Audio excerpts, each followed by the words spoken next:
Well, I didn't talk very much in this video up to now because this wheel I'm throwing on is my Brent, which is about 35-40 years old, and it makes a lot of squeaking and vibrating noise, and I know it annoys some people.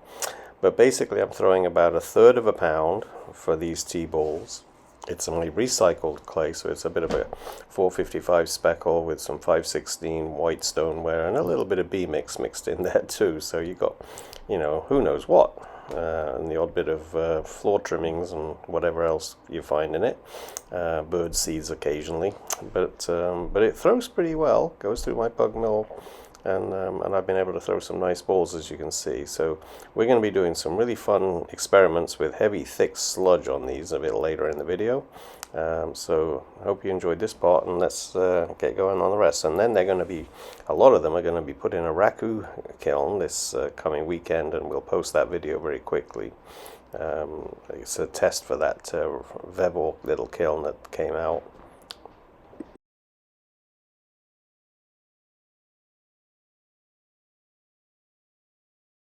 Well, a lot of the T-balls I did disfigure a little bit.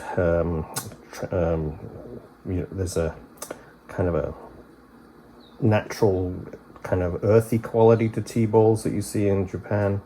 So I was trying to do, just change the form by using the ribs to kind of knock the sides of them, carve out a little bit potentially. And I've got a whole bunch of these made. Not all of them are in raku clay. In fact, only about 4 of these are in raku clay, but I've left quite a lot of them smooth because I plan on doing some, textural slip work on them. Like those are all totally smooth. Went online for palette knives and searched out a whole bunch of palette knives here. And they came in a packet. I think the company's a Chinese company called Temu, and they sold, and I don't get paid anything for this, I just bought these myself because I just want to play around with the surfaces of the pots. Palette knives that have textures so you can do different things to the surface of your painting, because they're meant for painters rather than potters. But let's play with them as potters. So these are the ones I threw yesterday, and I kept them in my damp cupboard overnight. So they're still bendable a little bit. Can you see this? So they're still bendable a little bit. Now the last ones I did were on totally almost dry clay, and it still worked. So what I'm doing is simply taking some slops. These are my clay slops from my wheel and whatever, and I'm simply playing with it and just seeing what I get. See if I can get this so you can see.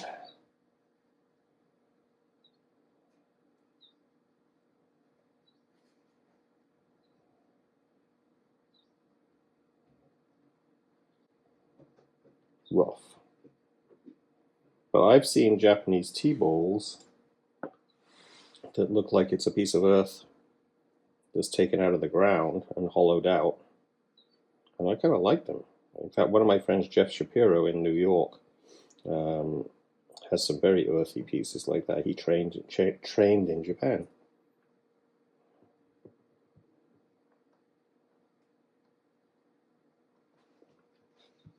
So that's what I got. So I can't imagine it's that rough, but I kind of like the fact that it's rough out of it. So I'm going to dab these with a sponge. Once they're themselves leather hard, these are applied bits, then I'll dab them with a sponge to take away any real rough quality. But don't you think that's nice? I really like that. And this is the great thing about these bats that I got from Bill Wright. They really do enable you to work on things just like this in your hand.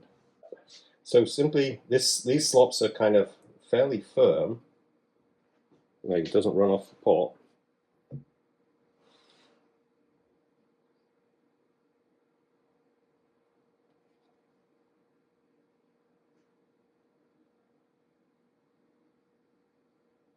That's too much to leave on. So I say you've got to edit a little bit.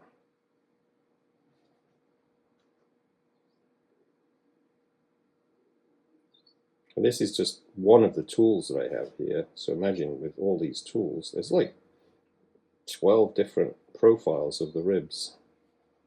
I'm actually going to explore doing landscapes with them, with my mural tiles.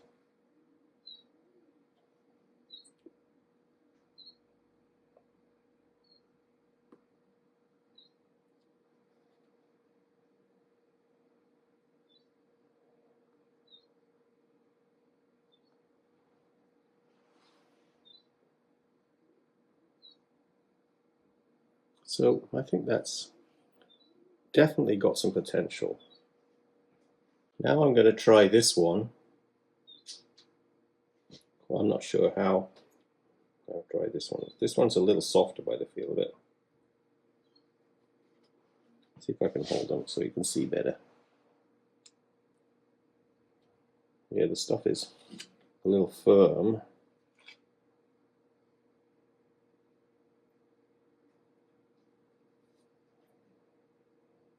Maybe I should try some slip that's a bit softer.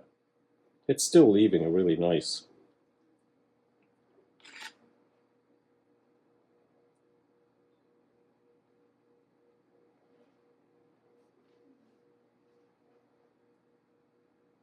This is a bit softer, this little lump here.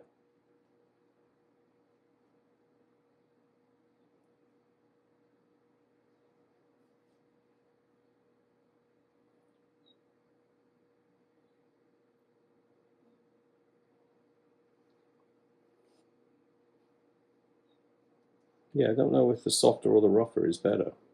I liked the rougher better. So the softer's a bit more even. But that's that square edge tool. So I've got to check how soft they are. These are pretty soft because I don't want them to collapse either. So I'll do this way again. Oh, that's really nice. Look at that. I can feel the piece bending as I push the palette knife across it.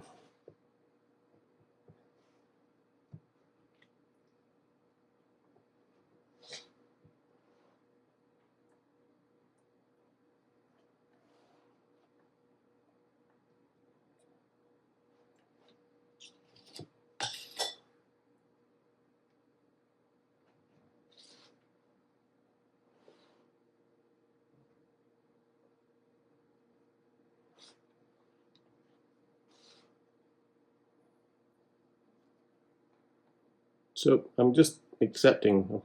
I could wipe it all off and do another one, but I'm accepting whatever I get because I think this is trying to get them sort of natural and earthy.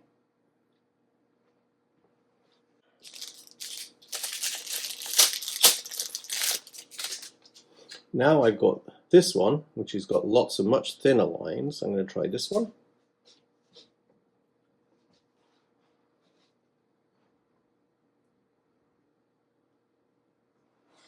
So that's what I've got to work with. Oh, it's falling off. Oh, it's fell off. Okay.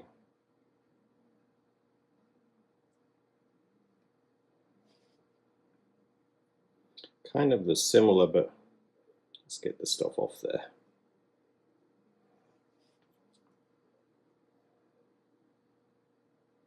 Sorry if I wander off the camera because I'm watching the piece rather than the iPad. Oop, that one fell off. Guess it doesn't matter.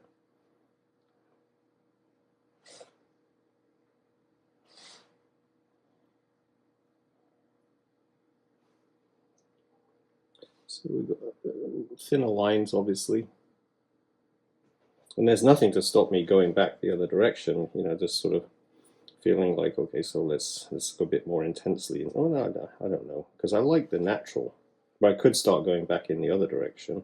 I've got to sponge the rim a little bit when over the rim there. But let's see. I guess I've got so many I can play.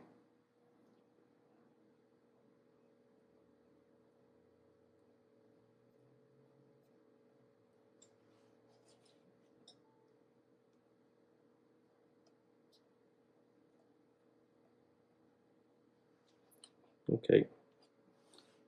So we took a lot off and we left a lot more lines on it. I was going to say I could go in the opposite direction, but I think I would just sort of lose too much for little gain. So I'm just going to leave that one as that is.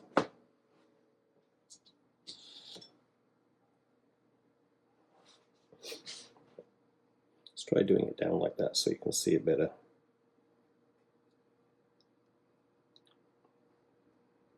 Scrape it off on the piece.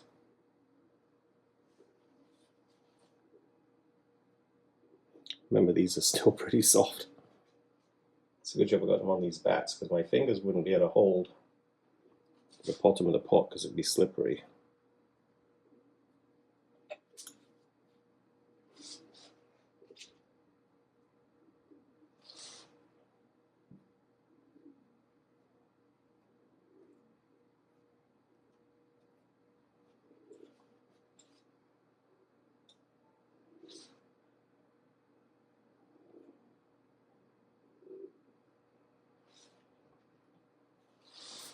There you go. So obviously the stuff on the rim, if I get my little round sponge, stuff on the rim that might be a little worrying for people drinking out of it, you can just smooth it out again with a sponge. So I have lots of these tools, and my idea is to do some landscape murals with them, but they're useful for this as well. And this whole bag, I think I paid like $10 for the whole lot. I mean, it's ridiculously priced. You know, lots of stuff can be done with these. They're very kind of potential is huge for creativity. So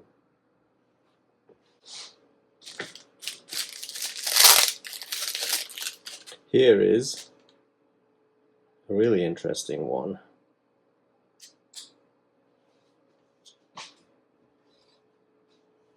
Maybe I apply the slip on this one and then do it.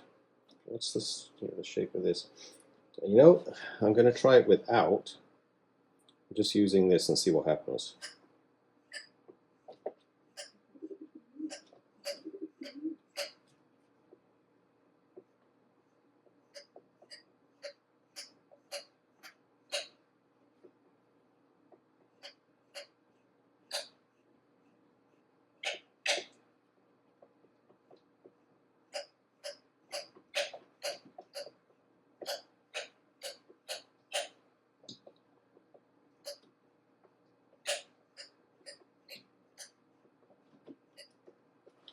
Okay, there's a nice texture without applying any slip.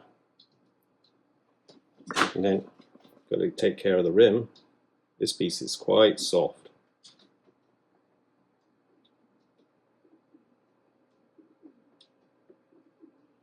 There you go, the rim's smooth again. But that was easy.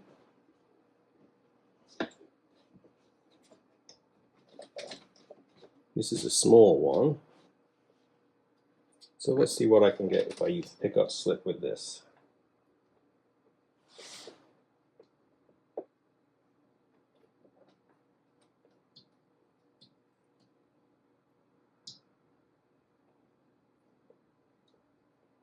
Wow, nice.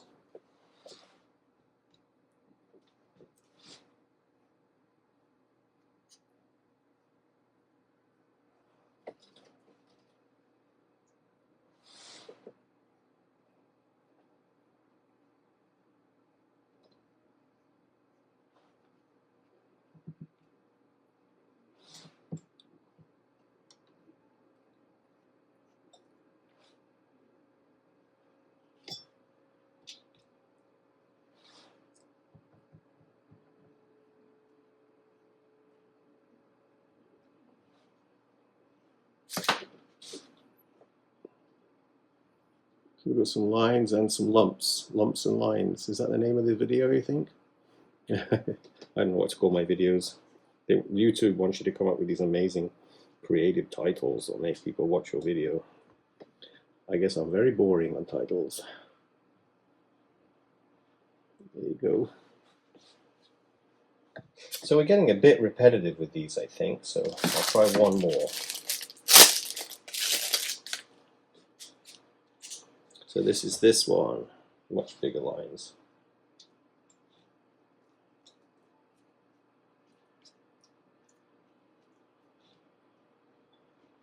I'm going to figure out how to hold these so you can see them. Yeah, this pot is quite soft. It's denting down as I push.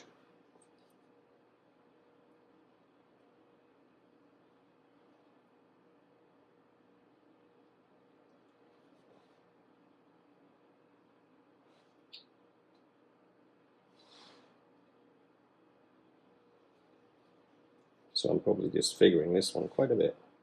I can always put it back on the wheel anyway.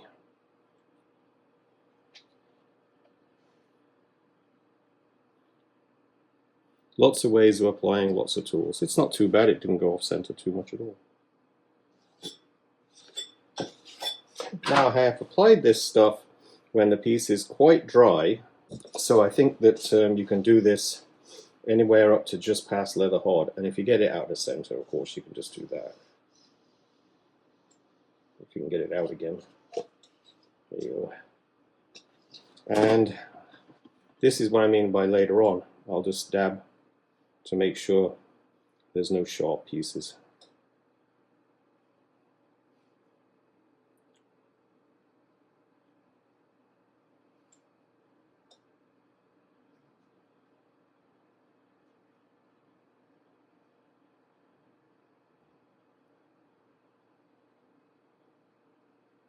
I should take care of anything that's really rough, but the idea is to make them rough. And if you don't want to do any yucky slip type muddy decorations, you can always go back to the old reliable stamps. So this one's not too dry. I'm just going to try stamping a little bit. It's hard on thrown forms to put texture in,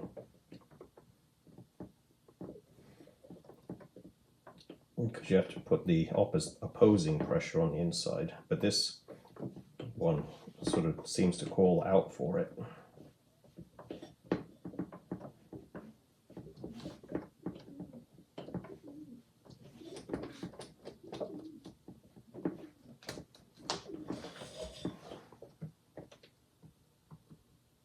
It should be quite nice when it's done.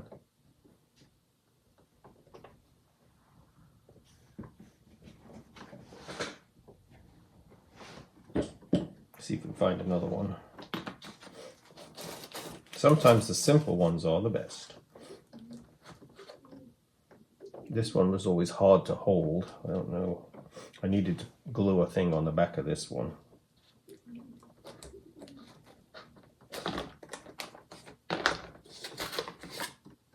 Oh, there's a little half a sunflower.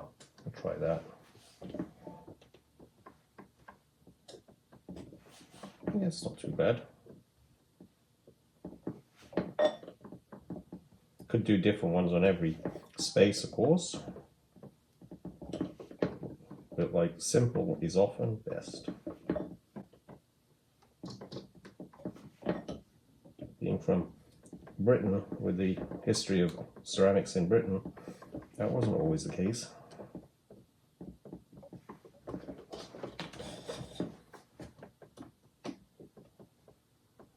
Well, it'll be fun to glaze these.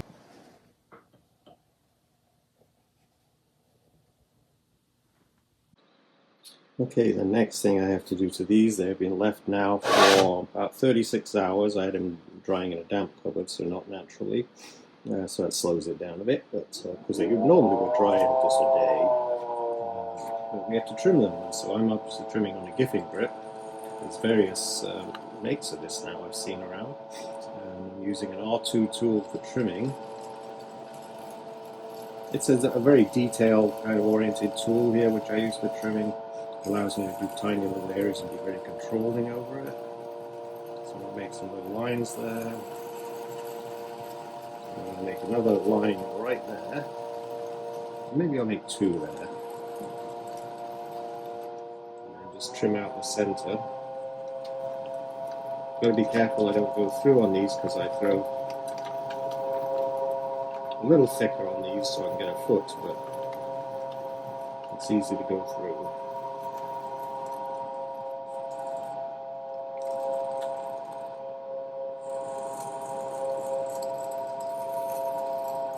And then these ones are very gritty clay. This is a raku clay, so I'm going to definitely smooth out my base. Just the foot itself that touches any surface. I could probably do the inside area there. Oh yeah, that feels like a piece of glass now. And then we could do some chattering on it, that wouldn't hurt. Do I have a good tool here? I think this one will work. It's a little blunt, but it'd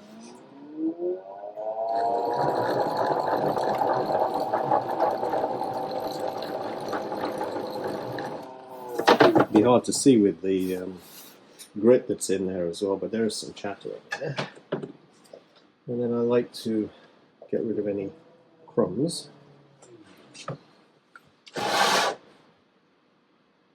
Now, raku glaze is reduction fired basically. It should be really interesting over that texture. But I am going to just sort of use my pebble, because that rim, feel the grit coming through, just a touch. I'm not used to throwing gritty clays. But you can just kind of push that in a little bit there. Get that slightly smoother. Oh yeah, that feels much better. Anyway, I've got about 10 of these in raku clay, and then I've got about 40 in regular clay. So I'll be doing those in the regular stone, electric kiln. But these 10 I'll do in the raku kiln, hopefully.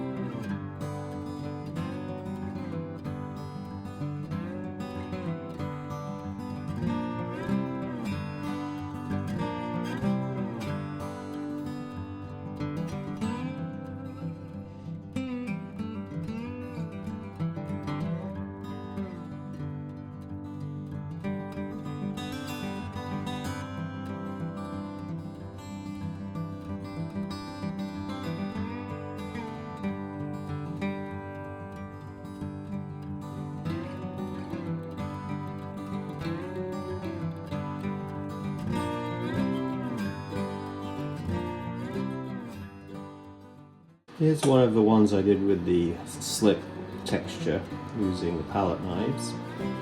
It's dried, it's a little softer than the other pieces, but it is now, it's just about leather hard, maybe a touch softer, but I'm going to try it.